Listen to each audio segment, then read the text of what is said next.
and it drops March 20th, and I'm the cleanup man for all the ones that had speculations about whatever up with the unit. I come to clear it up for you, so I'm here, I'm available for everything. I've been running around the streets, and the streets love Buck, so at the end of the day, when I see you in traffic, just let me know you love me. Sabotage me, pull my music down, send ceases desist everywhere. Put up little posters and jokeful ass posters while you do weak ass shit behind my back and try to keep me tied to a contract. 50 Cent and Young Buck got into a heated argument once more, with 50 clowning him from the sidelines while Buck was incarcerated. He also continued to post his typical memes. Fans are wondering if Young Buck is finally ready to lose it, but many think he's just acting tough and blaming 50 for his life. 50 then disclosed the true reason why he was expelled from G-Unit, but this time, Buck isn't keeping quiet. Instead of accepting responsibility, Buck continues to deflect blame. Let's find out what exactly happened, why Buck blames 50 for everything that goes wrong in his life, and the true reason for their breakup. Buck has been going through a difficult few days. On Monday, April 7, the former G-Unit rapper, whose real name is David Brown, appeared in a Tennessee courtroom for a bond hearing. Tennessee native and straight out of Cashville rapper Young Buck announced to serve time. So Sumner County officials say there was a hearing earlier this week to revoke bond for David Darnell Brown, otherwise known as Young Buck. A criminal court judge ordered that Brown serve 30 days in the Sumner County jail. The judge will then set a new bond. Brown is scheduled for a jury trial on July 24 on multiple charges, including domestic assault and possession of a weapon by a convicted. Sumner County Assistant District Attorney General Eric Malden stated that the court found him guilty of multiple violations of his bond monitoring, which is why he was sentenced to 30 days in jail after a judge revoked his bond during the hearings. As part of the requirements for his release, Buck was expected to attend his bond supervisor appointments twice a month, but he consistently missed these check-ins. After being arrested on several charges, Buck was fortunate enough to be released on a $60,000 bond. Nevertheless, the rapper took advantage of his freedom and will be eligible for a fresh bond after his 30-day term is up. It's safe to say that Buck has been going through a difficult time, and if anyone is enjoying his suffering, it's 50 Cent. Considering the petty personality that he is, everyone should have been ready for Buck to appear on 50's Instagram, also known as his meme account. The judge reportedly believes that Buck's brief incarceration will get his attention this time and hopefully put him on the right path. 50 posted a news article including Buck's mugshot with the comment, "Damn, how'd that head get like that? Police must have hit him in the head." The internet laughed a lot about 50's remarks, but if anyone wasn't grinning, it was Buck. Rumor has it that he sent a serious warning from prison, and fans aren't shocked because Buck has been putting up with 50's antics for a while. In fact, he was done with 50's online trolling a few years ago and even threatened him in public. That's correct, in 2019, with an Instagram post that said, "Young Buck is almost ready to drop his album. He worked hard on this project. I told him his personal choice to date someone from the LGBT community will confuse some of his core audience, but with the support of that community, he should be fine." 50 chose to troll him severely as he prepared for the release of his album. 50 was spreading the rumors that Buck was attracted to trans individuals. Someone approached you, I think, at a grocery store. You were with your girl, talking all that trans stuff, and it started to escalate. At one point, you said, "I got something in the car." Yeah, I had something wrong. I mean, I'm gonna keep it solid with him. And he, the individual that played that role, you know what I'm saying? He ain't nowhere to be found around throughout here. You know, it's kind of hard to play from that perspective with an individual like me and then expect for things to be easy for you. You know, it's just the aura and stereotype of what the 50. However, Buck had had enough, and for the first time, he appeared on an Instagram live stream and put 50 in his place. Thought you was 50 Cent. I've been around from you for a long time. I thought you had some real tendencies, homie. I'm a phone call away or a face-to-face meeting away with anything. Man, you're a real-life sucker. Trying to manipulate the fans' minds and play with these people. Tell these people all these old fake-ass, false-ass lies and shit. And your head, homie, let them know that all I'm doing is trying to get rid of I'm trying to fulfill whatever was there to keep it moving. You trying to sabotage me, pull my music down, send ceases desist everywhere, put up little posters and jokeful-ass posters while you do weak-ass shit behind my back and try to keep me tied to a contract. If you such a real, why don't you let me go? What startled viewers the most was when Young Buck threatened to confront Ja Rule if he continued to act in such a disrespectful manner. And we fight the battle like that. What you scared for, sucker? Line me up like Ja Rule. Ball for ball with me. Play that game. You scared? You want to do sucker shit. You ain't gonna get away from me, though. Hey, man, all y'all, man, I enjoy it. I damn this one. I wanted to come in there, but I started to come, all that had to stop. And then I started to put the laughing faces up under you. You look like an idiot right now, man. Straight up, But, hey, if that's what floats your boat, man, do what you do. All I'm gonna do is let you know, though, you know how I'm coming. It's understood. All your little gay games you playing and all that old suck-ass shit you doing around here on the social media, this shit don't work, homie. You understand what I'm saying? Get out of here, nigga. What was you ain't had a hit.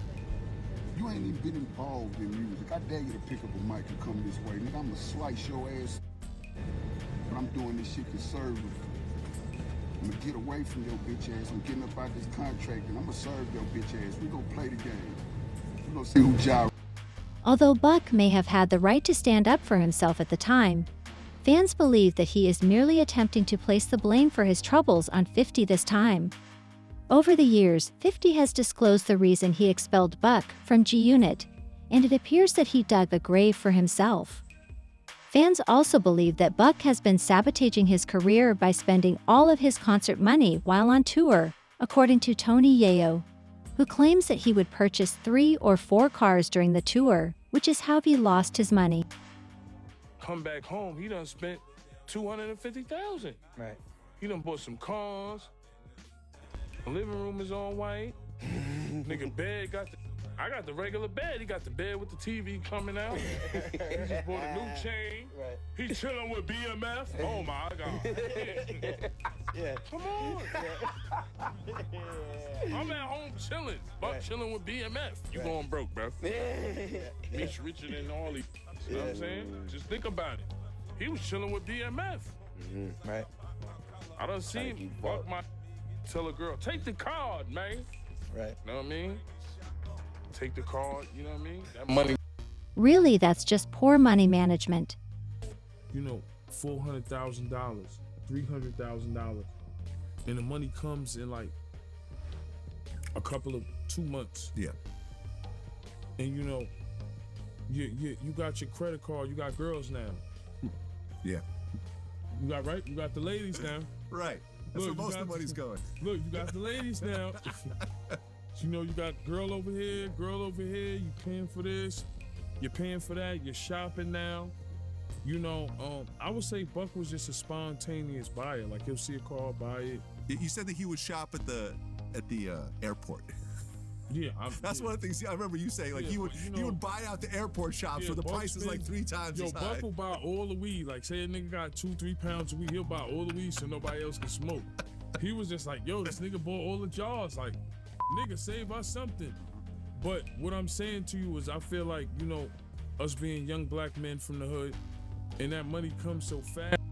And that's only the beginning. It appears that Buck also had a problem with marijuana. Instead of buying ounces, he would buy 2 to 3 pounds, which 50 and Tony thought was foolish. You know, you got a grace period to pay. Say you spend $200,000 out that $400, the other $200 still there because taxes giving you a grace period. Right. To pay that. You might not have to pay that till 2-3 years later. And you don't realize that till tax time come around and you like, damn. It's piling up. Oh, these niggas 125 on 150. I've been spending a lot of money. We ain't been on tour in a minute. You know, and you just live and you learn, man. Well, at that point, Buck is out of G Unit, and he ends up dropping a diss record with Game. So if you doubt that's wild, here's some perspective. An ounce costs between $200 and $300, depending on where you go. Now go back to April 7th, when all the strains that are in demand right now include Sour Diesel, Granddaddy, and so on. If you're like me, once you get your buzz or your full high, you might roll up a few hours later and go to Chick-fil-A or Chipotle for a snack run. But he's buying a pound and sharing it with his broke friends from Nashville and covering everything. When Buck was expelled from G Unit in 2008, 50 brought up his substance use concerns as well. In an interview with MTV, Fifth alluded to Buck's problems. Buck is most likely under the influence right now, but he doesn't even get high anymore. Instead, he just maintains it. You have to get clean to feel the effects, and he goes above and beyond what they are discussing on several occasions.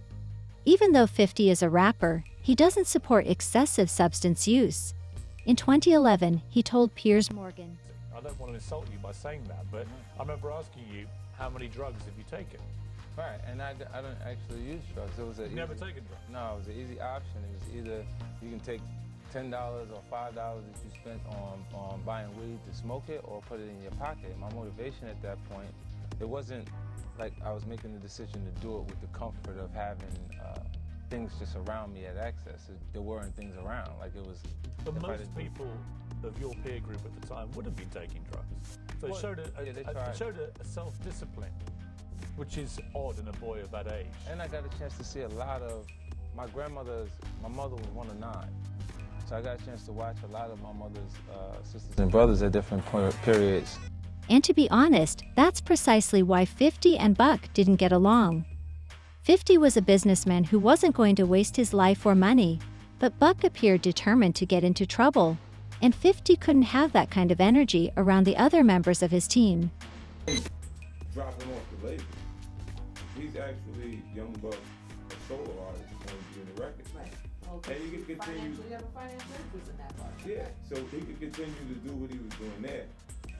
But I don't need that within the actual group because it causes friction, causes problems. So now, what happens is when you got Tony feeling like I'm letting him get away with all of that? What happens? Buck did have a pleasant few years with G Unit and 50, but because of his spending habits, things between Young Buck and 50 Cent took a big turn in 2008. 50 publicly criticized Buck for his financial irresponsibility. Reports at the time indicated that Young Buck was having serious tax problems and allegedly owed the IRS large sums of money. In an attempt to assist, 50 Cent allegedly loaned him money to pay off some of those debts. But when Buck failed to repay them, tensions between the two grew. In fact, 50 Cent seriously embarrassed Buck by making public a recorded phone call in which he begged 50 for help while crying. And I'm aware of some of the things that I said, but I don't want you to feel like about false feels that I'm a game or Smurf. None of them niggas, man. Like I ain't no nigga that, like, even if you get the worstest to me, it's nothing that I could ever say to you, bro. I'm that type of nigga. That, like, I'm serious. Like, it's nothing. Like, nothing. This is 50.com. And I couldn't even make a verse I couldn't write a rap. However, the financial problems weren't the only ones. In addition to being disloyal, Buck was hanging out with 50's closest rivals, such as The Game, after he had expelled him. If there's one thing about 50, it's that he values loyalty above all else. Buck mentioned the disloyal rumors in an interview with Vlad TV shortly after he expelled me, and I thought, what the heck is this about? He began to explain that it was because I'm cool with Game, and those kinds of things started to happen, and I'm cool with his rivals. However, he felt that 50 went too far with the assumptions, claiming that it wasn't that I'm involved, and that I would run into people like Jim Jones and the Jadakises when we had these disagreements or something. And you know what I would get from these guys, bro? We just don't mess with the dude. It was one of those situations where it's difficult to have a problem with someone who actually doesn't have a problem with you, but might have a problem with your brother. I didn't go make friends with them, and I would even tell 50 about it, but I suppose that's how he felt. I was cool with them because I always told them, but 50 wasn't going to hear any justifications, so he fired Buck immediately, which put Buck in a difficult financial situation. You see, 50 and Buck had the same business manager back then, and when 50 kicked him to the side, he instructed his manager to do the same thing. So many fucking different hats, bro. The producer, he did everything. He's producing tracks, he's the president of the company, he's the manager, and then all of a sudden him and 50 stopped seeing eye to eye for whatever reasons, which put me in a position where I had to make a decision on whether I'm gonna continue with him being my manager or not, when 50 just told. Consequently, Buck was forced to declare Chapter 13 bankruptcy. However, in January 2024, Buck said in an interview with Steve O on Wild Ride, "I don't know what I did to make him want to see me not feed my children. 50 is his own person, but I would never wish harm on him or want to see him not be able to feed his family." Buck has since been claiming that he has no idea why 50 kicked him out or why he has been targeted by him. I don't even call them feuds, but some of the things he's done to try to damage my reputation and discredit me as a person have affected my character. He's also spread false narratives about various things related to some of the chaos I've experienced. At one point, he even mentioned looking up to 50. It's like you're successful, my man, and you're still doing what you love, and I love your TV show. Give yourself credit. Understand what I mean? Why are you doing this to me? We used to be brothers, and I've always thought of you as a big brother. Yes, I've made mistakes too, but I've never tried to stop you from succeeding or taking food off your plate. You see how aggressive he is toward me? He's trying to rule me, but 50 clarified that he didn't kick Buck out because he wanted to be cruel in an interview with the Hot 97 radio station. It's a common occurrence for people to fail to see what the other person is doing because they don't understand. Cause and effect. They only pay attention to me and don't see the other person. It's crazy when I see people displaying so many different aspects of their personalities that I no longer respect them. Ultimately, 50 and Buck have a lengthy history together, but 50 has been going too far for a while, so it won't be shocking if the rumors that he threatened 50 are confirmed. But if he's doing this just to point the finger at 50 for his issues, then Buck might want to look in the mirror. Although 50 had nothing to do with his impulsiveness or disloyalty, do you think Buck is genuinely unaware of the reason behind 50's feud with him, or is he merely acting that way? More importantly, is Buck truly prepared to get revenge on 50? Please leave a comment below with your thoughts, and don't forget to watch the following video.